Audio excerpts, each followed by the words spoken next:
Namaste.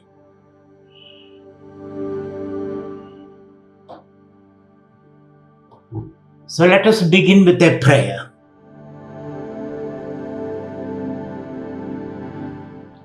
Yam Shaiva Samupasade Shivaidi Brahmedi Vedandinaha Bauddha Buddhaidi Pramana Padava Kartedi Nayayigaha Arahannidi Jaina Shasana Rataha Karmedi Mimamsagaha Soyam no Vidhadadu Vanchidapalam Trailokyanatho Harihi Trailokyanatho Harihi.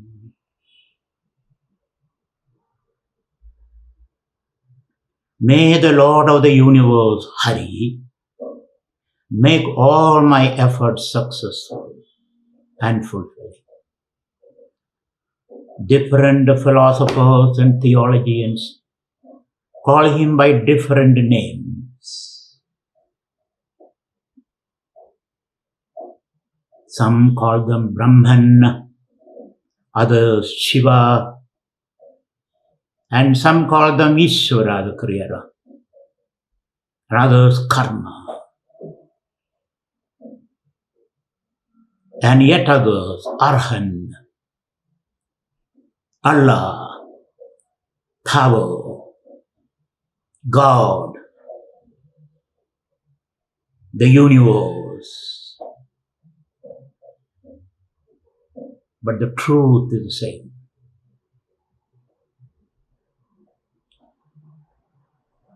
Different philosophers call the truth a different way.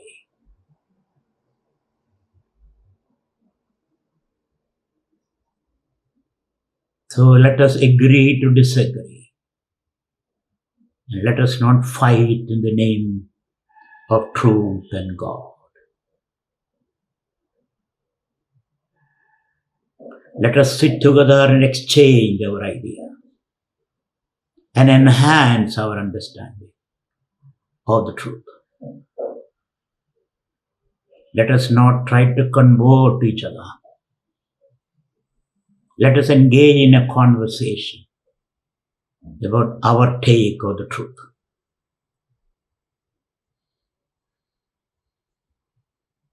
Shanti, Shanti, Shanti. Peace be, peace be, peace be. Hari Om.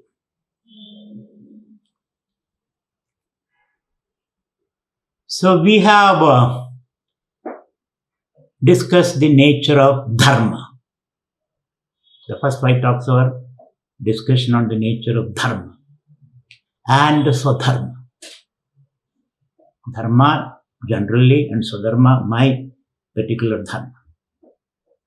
Then we discussed about Brahman and Jivan Mukti.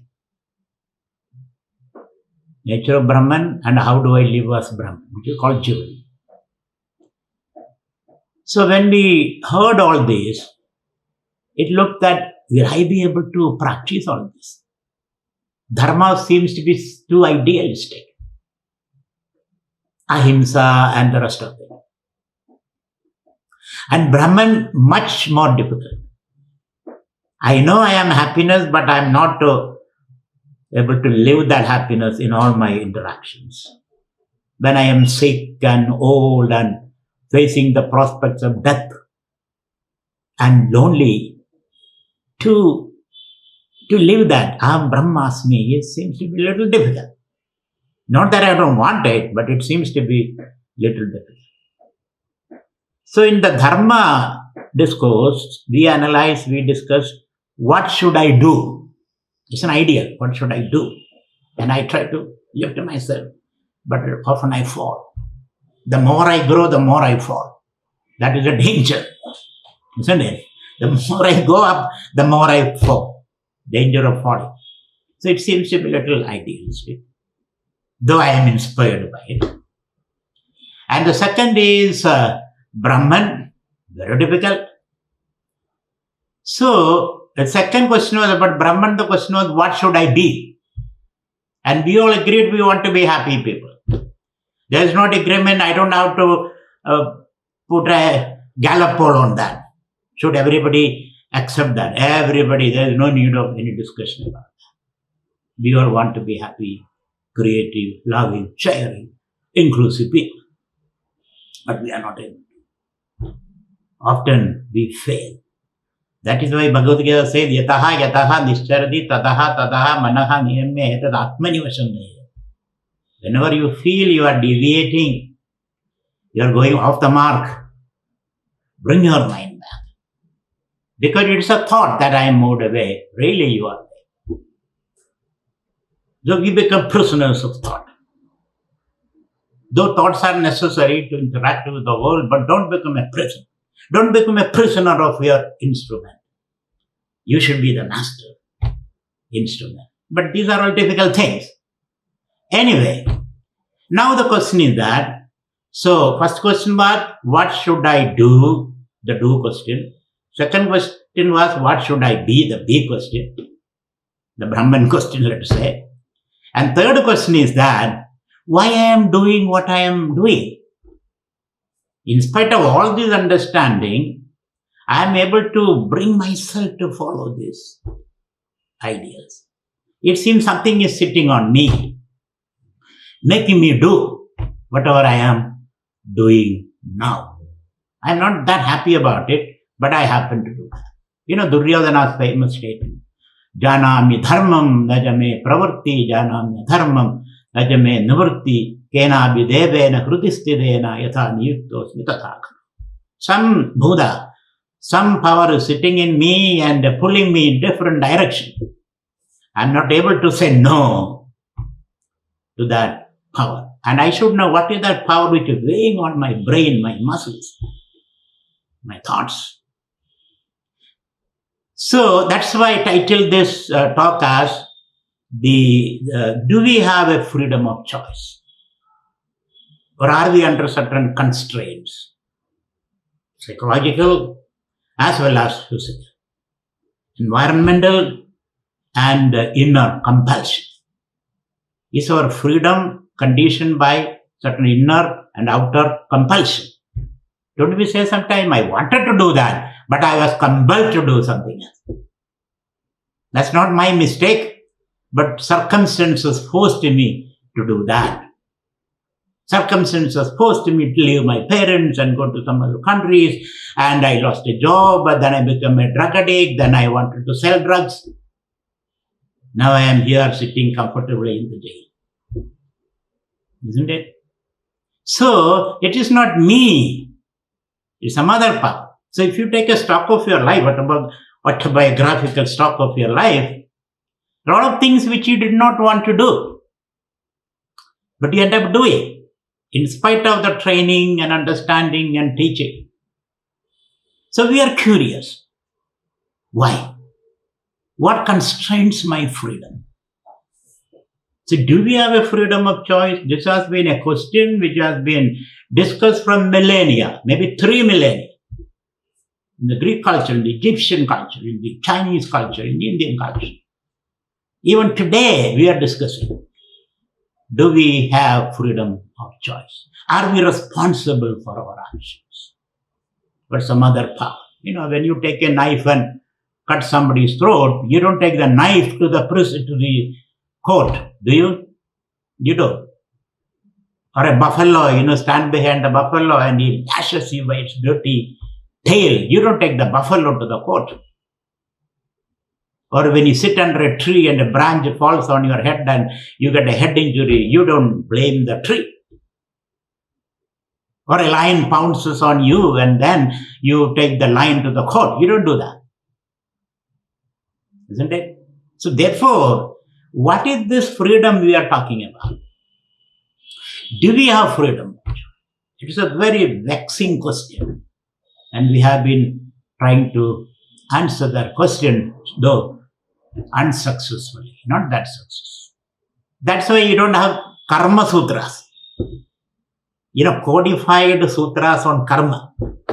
You have codified sutras on dharma and Brahman.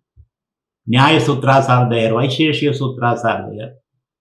Dharma Sutras are there, Brahma Sutras are there, all kind of sutras are there, but no Karma Sutra.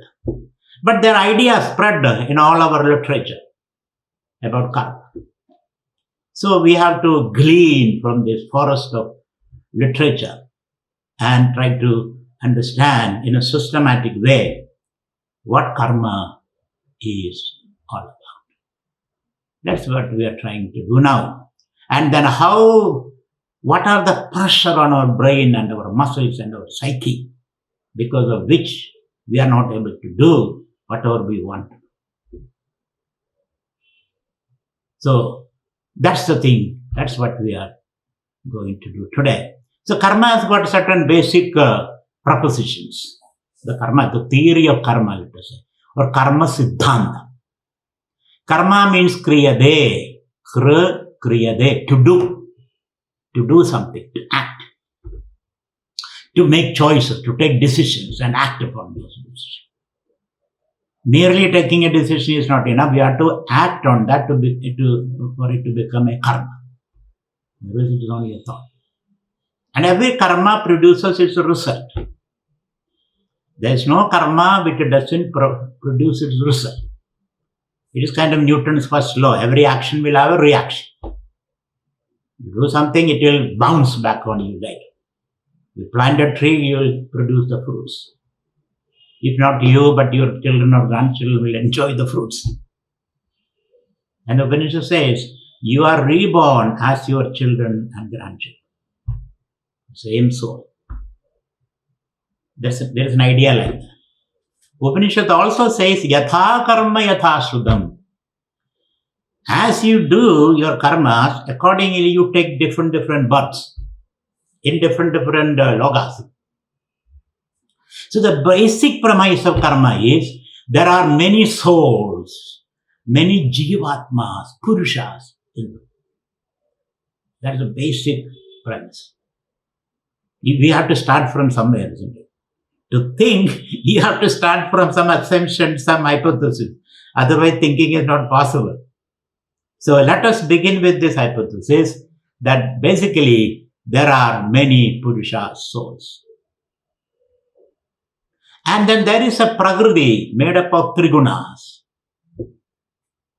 So Purusha and Prakriti, this old Sankhyan concept. And the karma theory is based upon this concept.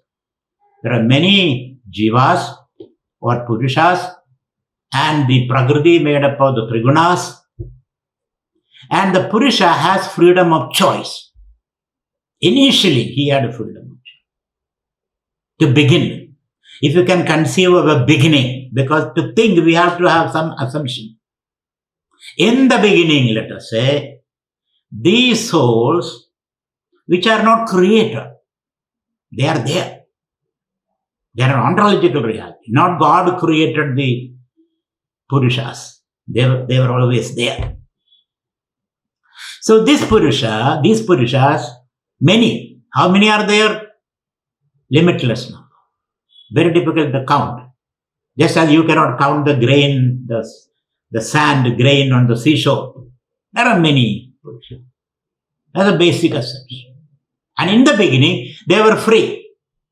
They are free to act. But when they act, they interact with the Trigunas. Their choice has to be influenced by or conditioned by the Trigunas. So Trigunas, you can do good, bad, or indifferent action. Sattva, Rajas, Tamas.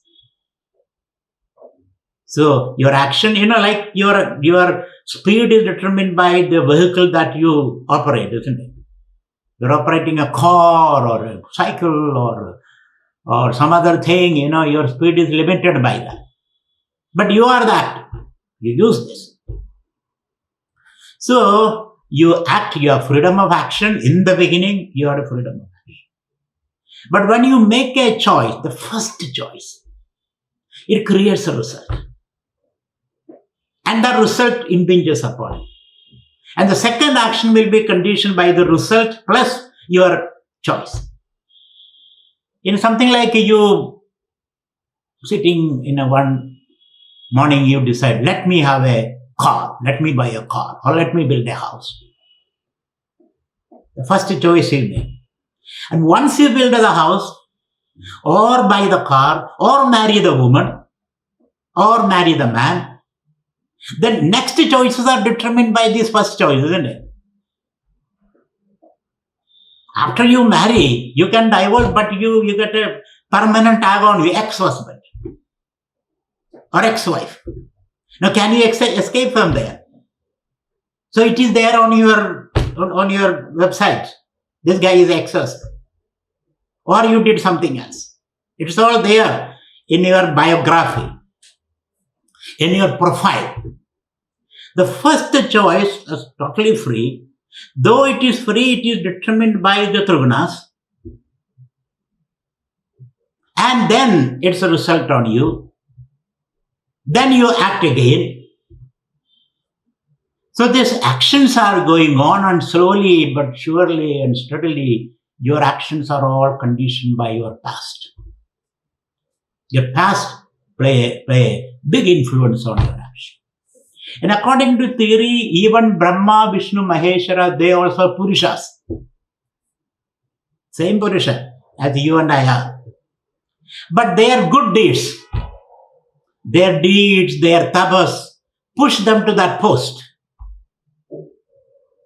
So the entire universe, from Brahma, Maheshwara, Vishnu, Indra, Rudra, Maruda, Gandharvas, human beings, trees, minerals, rocks, lions, deer, all this, the entire world of beings are Purushas.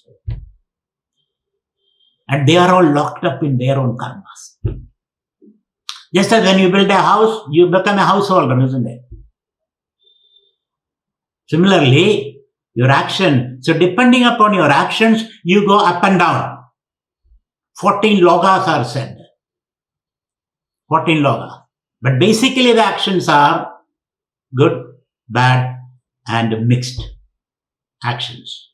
Accordingly, you can become a Indra, Vishnu, Shiva, Brahma, or Varuna, Mitra, or a tree, a banyan tree, or a crocodile, or a lion, or a mosquito living in Moscow. You can be anything.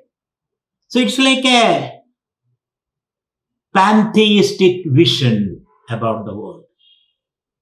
So from this karma theory, you can go up and down. So many jivas are, like you boil rice, it goes up and down, up and down.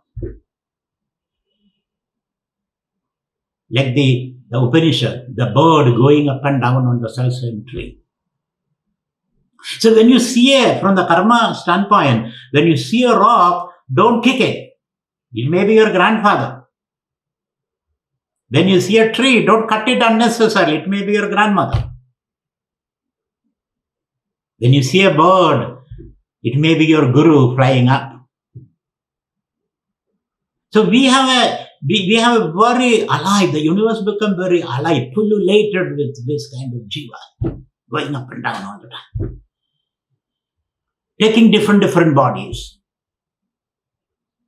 and enjoying and suffering. So karma theory explains the phenomena of human suffering and the diversity in the world and the disparities in the world. Why some people are very intelligent, some are not that intelligent, some are rich, some are not rich, some are cruel, some are loving. All these are depending upon your past deeds. The initial freedom you had, you made a choice, and then it is all feedback system. You try to use your freedom conditioned by your previous actions, and slowly but surely. So this is called the Indrajal. That's a word for it. The whole universe is a morally conceived, constructed universe. It is not the physical laws or chemical or the biological laws that is only operating the world. The ultimate law is the law of karma. The law of karma. That is what rules the universe. So the universe is conceived in a moral framework. And the Sanskrit word for this is rhythm. Rhythm means there is a moral order that organizes the universe. And in that you and I are players. We can choose our action. So your freedom is conditioned by certain necessity. Outside and inside, psychological and material outside. So you are not absolutely free from this standpoint, but you do have a certain amount of freedom.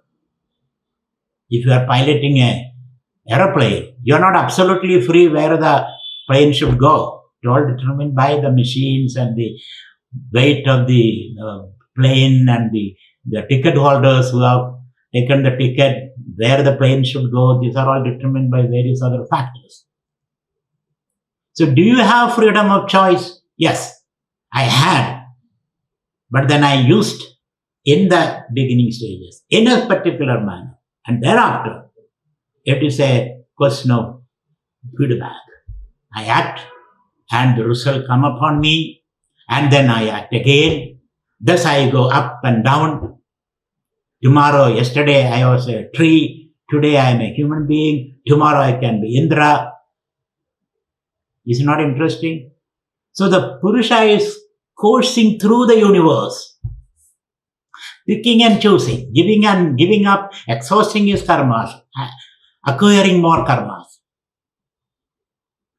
The karma theory says you have sanchita karma, agami karma, and prarabdha karma. Three kinds of karma. Sanchita karma means the impressions of the actions, that decisions you have made previously, they are all sitting in your account.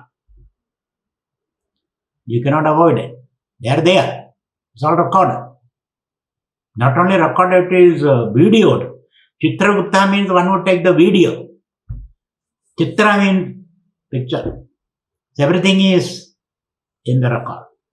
So your Sanchita karma is there, and there is Agami karma. The karmas you are doing now, the choices you are making now, they also are deposited in your account because you have to enjoy the fruits of those karmas. That's called Agami karma. And then there is Prarabdha karma, the one you are enjoying now. So you are listening to me, this is your Prarabdha, your fate, isn't it? Why do you listen to me? Because you listened to me yesterday, day before yesterday, the day before that, and the first choice you made when you saw the advertisement, saw the information, okay, let me listen. That is a big mistake you did. Now you are hooked on to this, isn't it? I am also hooked on to this because I have the duty to complete the whole thing. So you find the logas, 14 logas are described where you can travel depending upon your karma and your merits or demerits. 7 up, 7 down. I don't want to name all those lokas. And in these lokas, your laukikas. Laukikas means passengers.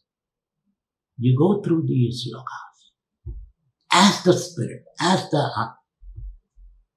Today you are Mr. So-and-so or Mrs. So-and-so. Tomorrow you will be Mr. something else.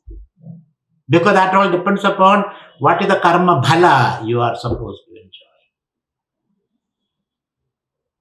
So, lokas, laukikas, we are in that loga. Loga means a space. There are many spaces, 14 levels of spaces. In those spaces, we are citizens. We are occupants of this space. And then lokapalas, those who superintend the world. And the lokapalas themselves are jivas, purushas, doing good work, and they have attained that status of Brahma, Vishnu, Maheshwara and all that. Like Joe Biden was an ordinary citizen, wasn't it? Like you and I. But he worked for it and he became the president. Tomorrow you also can become the president. Then he become an ordinary citizen. Think of that. Think of your possibility as this karma. So our ability to play with the Trigunas and make choices. And you can go up and down. And you can course through the universe. You may not remember all that. Good that you don't remember all that. Now, 10 years ago, you went to Bali. Do you remember the details now? You don't. But the fact remains you went there, enjoyed it, saw all the temples, enjoyed the beach. You come back. Thereafter, you went to somewhere else, and those memories overshadow the old memories or erase the old memories, not fully. So think of that. Yatha karma yatha sudam. So this Indrajal, the network of beings and their karmas. The phrase used in our scripture is Indrajal. Indrajal means the net of Indra. There is no center there. In the net of Indra, there is no center. Each one of us are centers. And then we create our own circles. And these circles intersect. In each intersection, there is a diamond. This diamond reflects the other diamonds. And there is a riot of light, whatnot. This is the law of karma. This is called karma siddhanta. It's a very complex system. It's an impersonal system. It's like a supercomputer. It's an impersonal system. There's nobody particularly sitting there and directing. It's like what you call the modern market. There's nobody controlling the market.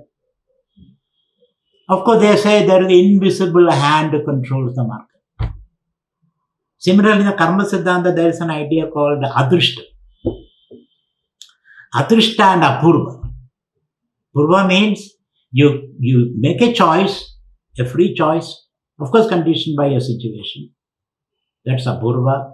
And then Adrishta. And all these choices of billions of or trillions of beings are controlled by an invisible hand. That's why there is no central system, an autocrat sitting there controlling the whole thing. There's no big brother sitting there. We all are players. And this, whatever we do, so controlled by an invisible system. This is called the law of karma. The law of karma. It's a law. Impersonal. Heartless. You have to suffer or endure the outcome of your work.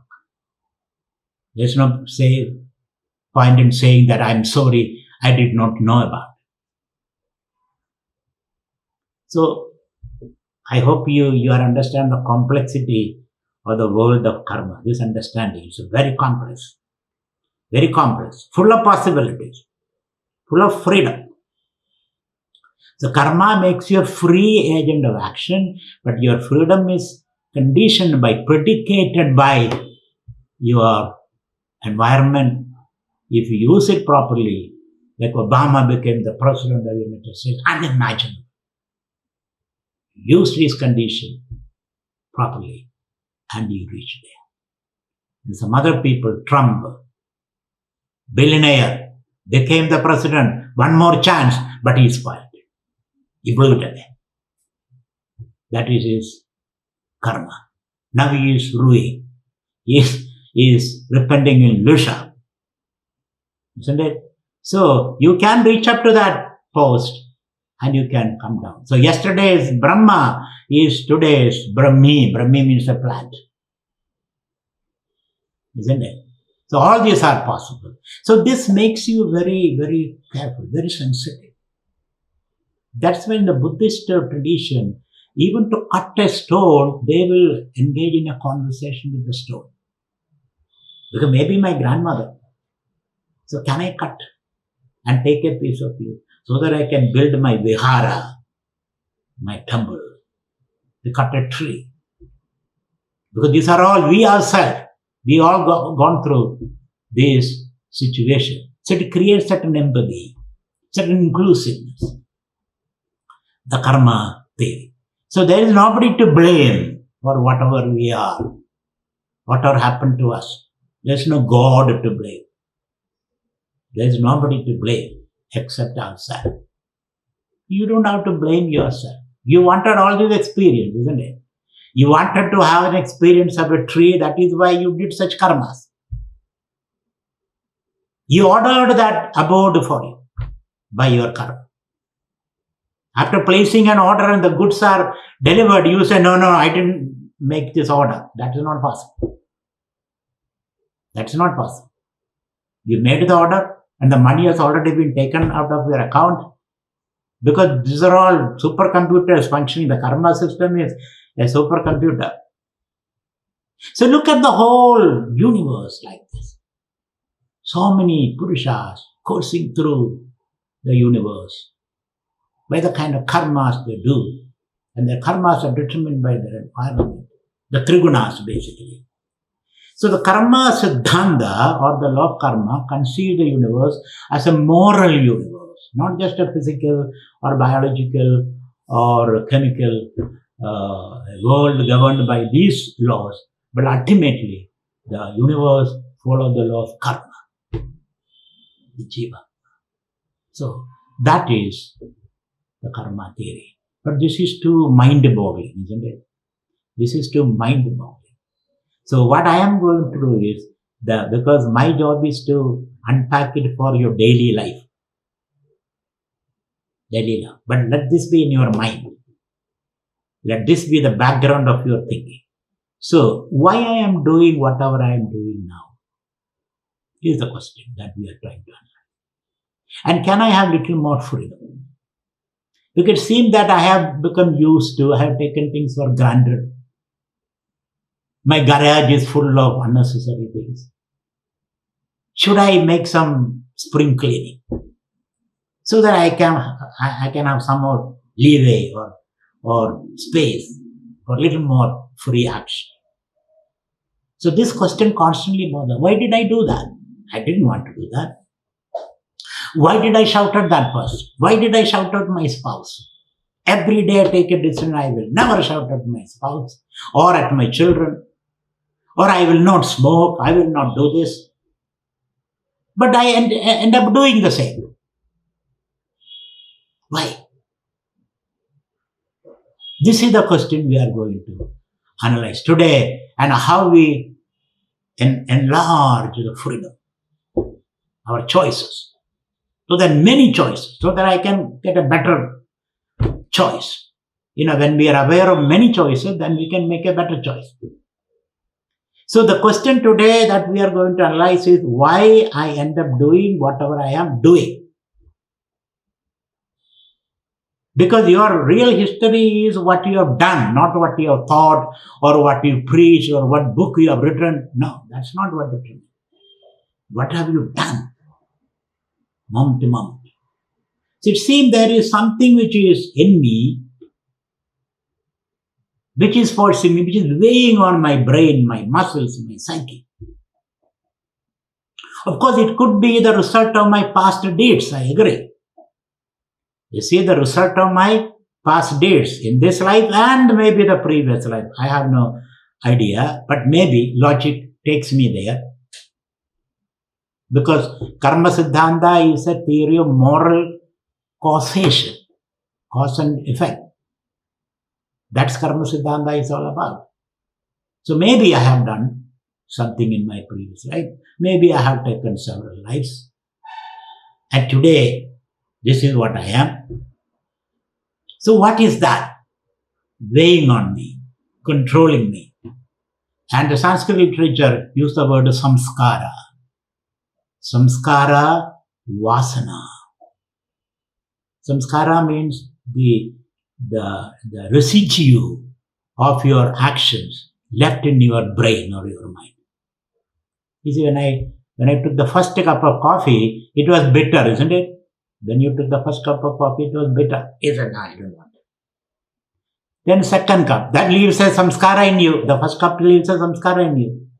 Then you want to take it to the second cup. Let me try once again. Maybe it is bitter. And slowly you become a coffee addict. If you don't get a cup of coffee, you get a headache, you are gloomy, you are disinterested. Or the first cigarette you took.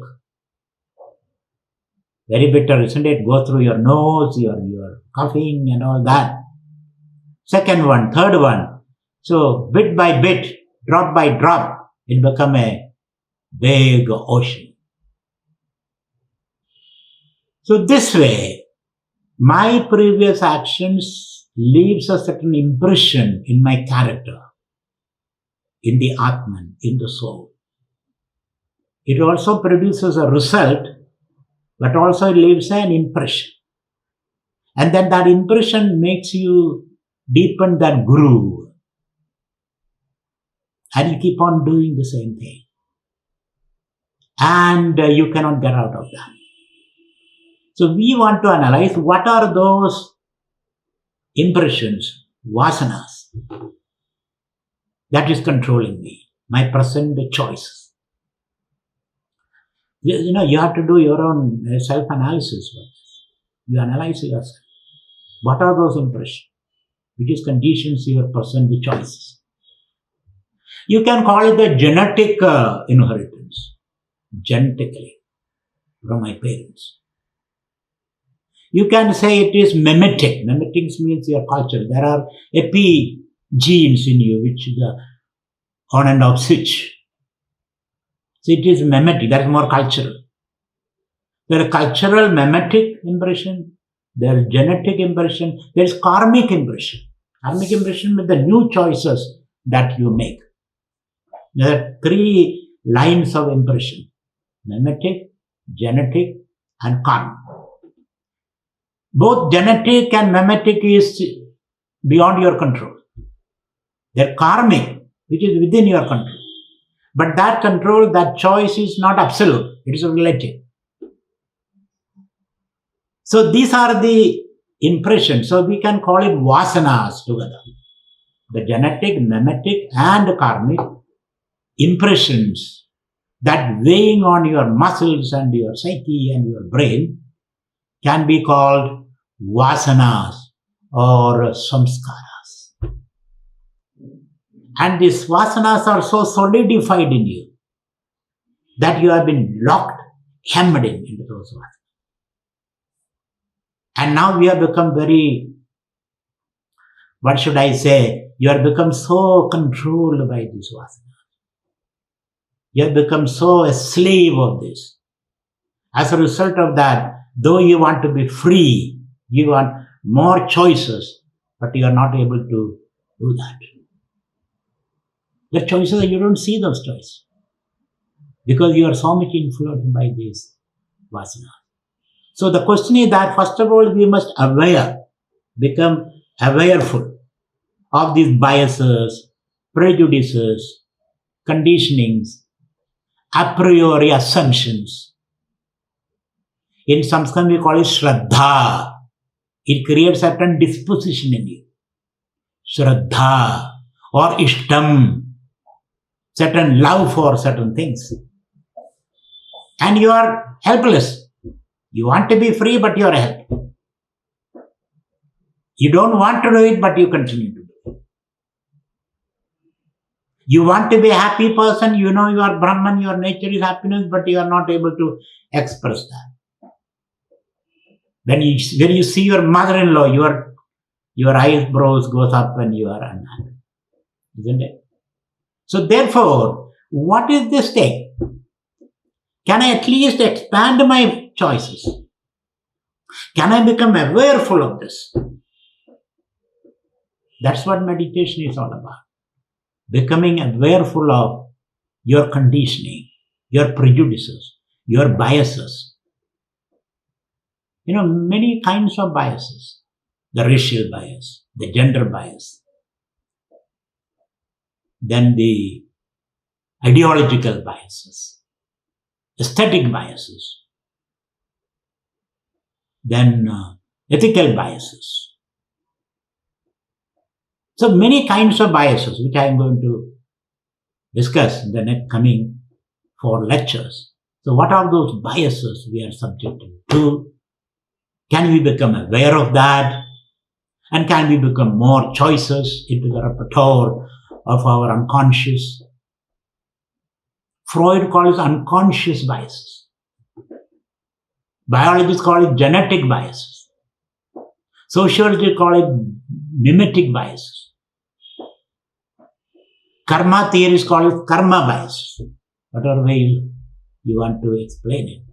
So should we become aware, or can I become aware of these biases, and how do we bring more choices? For example, suppose you are a fundamentalist Christian, you have a bias towards a certain way of looking in the world. And you are boxed into that. And then we become aware of other worldviews. The Vedantic worldview, the Christian, the Muslim worldview, the Chinese worldview, the scientific worldview. We expand our vista, isn't it? And then you get a better choice. Otherwise, you are boxed into one way of thinking and you don't see anything else. You become so narrow focused. You become conditioned individual. You become an addict. So let us expand our vision, become aware of our conditioning, and bring more ideas, so that you have better choices. It's something like going to a mall.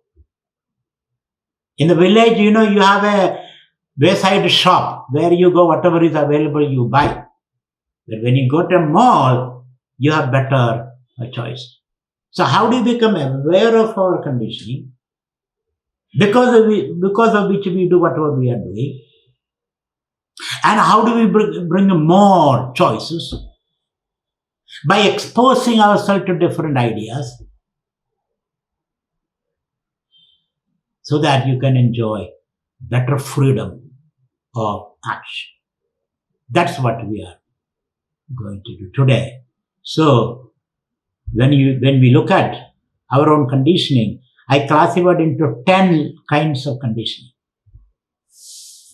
that we have. 10 conditioning. Maybe more. But these 10 will more or less take care of all kind of conditioning. What are those conditioning? First, I will call ontological conditioning. Ontological conditioning. Ontology is an inquiry into what is really, what it is all about. In Sanskrit, we call prameya vyapar. Prameya means what is really there. Prameya. What is vastu? Vastu means the real thing. So prameya, vastu, satyam. You can call it satyam. What is really there? Beyond my psychological take of that, what is really there? Of course, my take of that may be depending upon your psychological makeup. But what is really there? This is what I want to know. So that inquiry is called ontological inquiry, the ontology of beings. What is the truth? So we all have our own ideas of truth. Our gurus teach us, our parents teach us. We ourselves have an idea of truth. So those ideas of truth influences your choices, your thoughts, your choices, your affinities. It may be conscious or unconscious. If you are a philosopher, you can be conscious of that. If you are not a philosopher, you breathe the philosophical environment and it goes unconsciously into you. You may not be able to articulate it, but it is there in your psyche. Please think of that. You may not be a verbal philosopher, but you are an unconsciously, we all have our own philosophies. Our own idea of what is truth. Our own idea of what is there. The thing in itself, as Kant called it. The thing in itself. What is the thing in itself? What is the vastu? So, I have classified in the 10 categories, 10 ways. The first question we have to discuss is to expand our vision about the truth. The first question, because these discussions are done through these categories, words. The first question we have to think about is it Sat or Asat? That is the first question we have to. What is Sat and Asat? Real or unreal? Existence or non-existent? What is out there? Is it existence or non-existent? I know you are not interested in that discussion. Who cares? Existence or non-existent? As long as I get my daily meal, I am okay. But all your choices, your efforts, your thoughts are all unconsciously influenced by this understanding. Because if you are influenced by the philosophers, our gurus, our acharyas, our parents. So don't say, I'm not interested. You have to be interested. The first question we have to ask is it Sat or Asat? Existence or non-existence? Why there is something rather than nothing? That question. Why there is something rather than nothing? It could be nothing also. It could be something. Or is it the world arose from nothing, or the world is a modification of something? Which is very, very important, that question. The world, whatever I see, including me, is a modification of something positively existing, or is it is from nothing? The Buddha made the choice. He said it's from nothing. The Vedantin made the choice. It is from something. If it is nothing, you feel the ground under you shaking, isn't it? If it is something, you feel you are standing on a firm platform. So this question, we have to make a choice now. Is everything from nothing or something? It has to be. You have to think about that. So first question is that, is it something or nothing? What's your choice? What is your choice? It's very, very important. Think about it, and you have to make a choice now. Because if you're confused about it, then you cannot take even one next step. If you are taking a step, you are just simply following somebody else. That's it. Somebody said there is something. Okay, I accept. So you have to make a choice. You have to think about that. If there is something, if there is nothing, there is no ground, then you feel you are sinking into a bottomless pit. It's very scary. That will lead you to depression. So, let us say, as a Vedantin, we make the choice, arbitrary choice. We consider all this, something, nothing. Finally, we make the choice. There is asanneva, asadbhavadi. If you say there is nothing, then you become a nothing. Asanneva sabhavadi, asadbrahme diveda ched. If you think there is something, then you are something. Then you have some steel in your soul, let us say. Some structure for it. So we have to make this choice. Not immediately, you think about that. Or somewhere in between, you have to place yourself. Where do you place yourself? So something or nothing. Sada, asadoho. One has to understand what it is. The second ontological choice we have to make is between one or many. Is it one or is it fundamentally many? A lot of philosophers would say fundamentally it is many. You know, Nyaya says there is 7 padarthas, or Sankhyan says there are 2 padarthas. So is it a many fundamentally? Is it many or one? Even modern science is trying to find out what is the God particle, isn't it? What is the one particle or one energy from which everything has come. So, some of the philosophers say that pursuit is futile. Fundamentally, there are many things. But in Advaita, we say there is only one. So, what's your choice? You have the choice. Accordingly, your thoughts, your feelings, your affinities, everything will change. So, what is your choice? Is it one or many? It looks, there are many things. 101 elements and all that. So, but we have to make this ontological choice. It's a choice you have to ab initio. In the very beginning, you have to make it. Think about it. You can discuss with your guru or your friends, but you have to make this fundamental choice. And third choice is the primacy of consciousness or matter.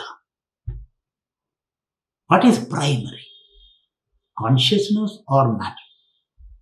If you analyze, scientifically, if you analyze, you will reach nowhere. Therefore, what we do is we take an a priori choice. We make an a priori choice. In the beginning, you have to make a choice. Is it consciousness or matter? Is consciousness a byproduct of matter? Matter is a byproduct of consciousness. We have to make a choice. And then think, organize our life, and then act. Then you have a better choice. Otherwise, you will be influenced by one of these ideologies. Consciousness or matter. Third. Fourth is it body or soul? Am I just the body? Or am I essentially the soul, the Atman? But choice you make. Rationally, you can keep on discussing, but there is no end to that. So we have to make a choice. Is it body or soul? The materialist will say, I am just the body, my brain. Spiritual will say, you are more than the brain. You are the soul. There is something deeper, which is undying, which is immortal. So body and soul. What's your choice? What is your choice? You have to keep thinking about it and take a position. It's an arbitrary position, but you have to take those positions. You can discuss with the people, gurus and text and all that. Soul or body. Mahatma Gandhi talked about soul force and brute force. See how his whole philosophy changed. Whole course of action changed. Because of this choice he made. Is it soul or body? Most of us, we don't even think about it. Just a body, that's it. I'm just a body. So this choice affects your thoughts, feelings, and action, and the quality of your life. So, and the next is God and nature. Is there any God or it is just a nature? Choice is yours. Choice is yours. Is it God who is controlling or just natural laws, just nature which is controlling everything? Depending upon that, your quality of life changes. If you think there is a God and he has created certain laws and I have to obey that laws, otherwise I will be in trouble, and it can give you different taste and quality of life. God and nature. And then universal and particular. Universal and particular, which is a very interesting thing. Particular means entities exist independently, discretely. There's nothing which is universal. There's nothing universal. For example, cows. Every cow is different. Every cow is different. Every cow is unique. But is there anything connecting these cows? What is called universal? What is called cowness? How do you recognize a cow? I just see the cow. How do you know it's a cow? Because the cow has got cowness, isn't it? You see another cow, third cow, fourth cow, and see certain general features that connect these cows. So some people say there is only particulars. There is no general or samanya is not there. Only Vishesha. As a result, you miss certain levels of understanding. You may think, what does it matter, cowness, cow and all that, but that matters. So, it is particular, universal, only particulars. This is another ontological concept we have to think about. Particular and universal. And then, eternal and momentary.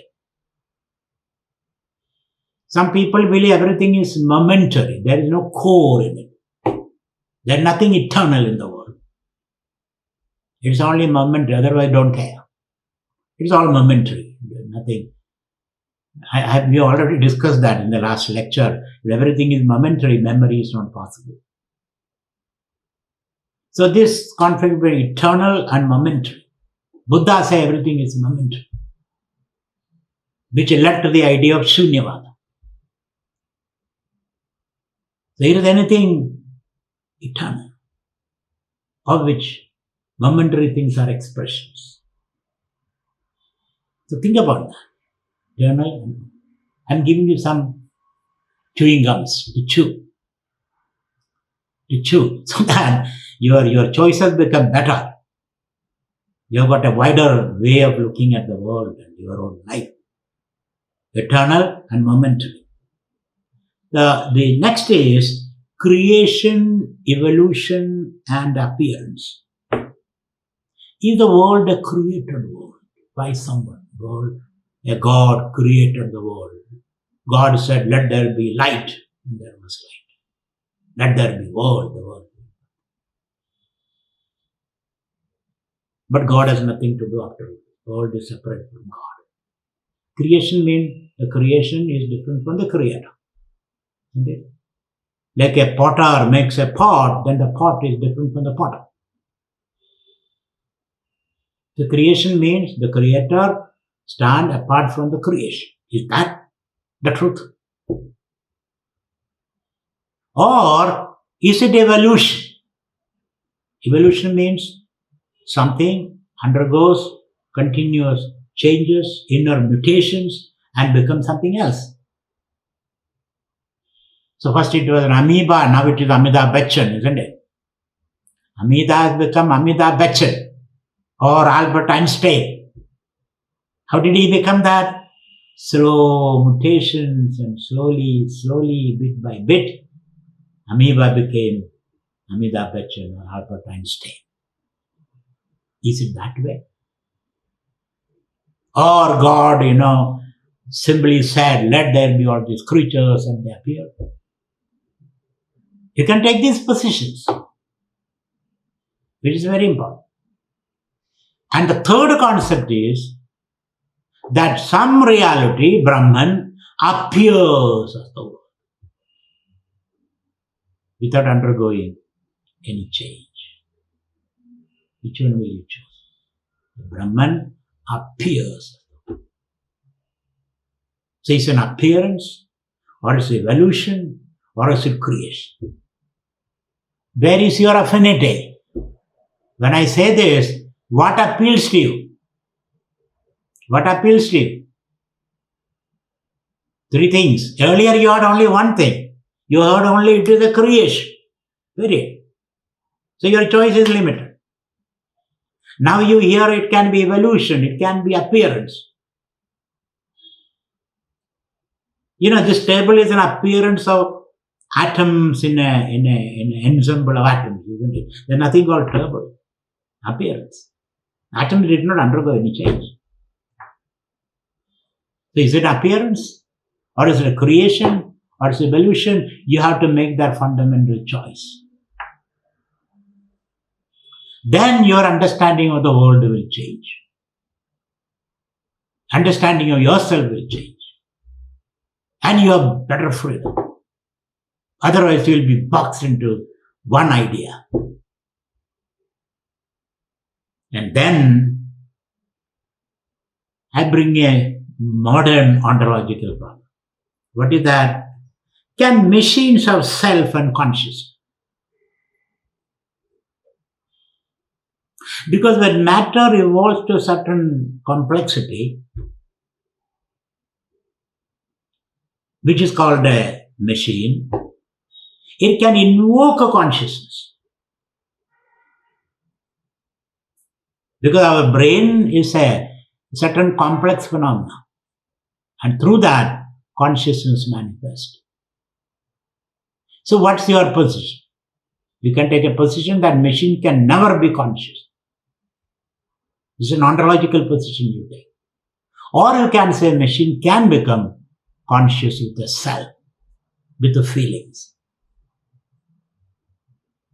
And those machines, because they can process information faster and better than present human beings, first there will be alignment between human beings and machines, then the machines can take over and human beings become obsolete. Post-humanism, what they call it, post-humanism. Meaning the present human beings is only an accident in the long march of evolution. Are you ready for that? Or you don't want to have that fate? Or you don't want your children to have that fate? So this also we have to think. Can machines become conscious with enough complexity and information? And is there any chance of machine taking over human beings? And is there any danger in that? Is that bad or good? Why do you think you are the center, you are the ultimate end of the universe?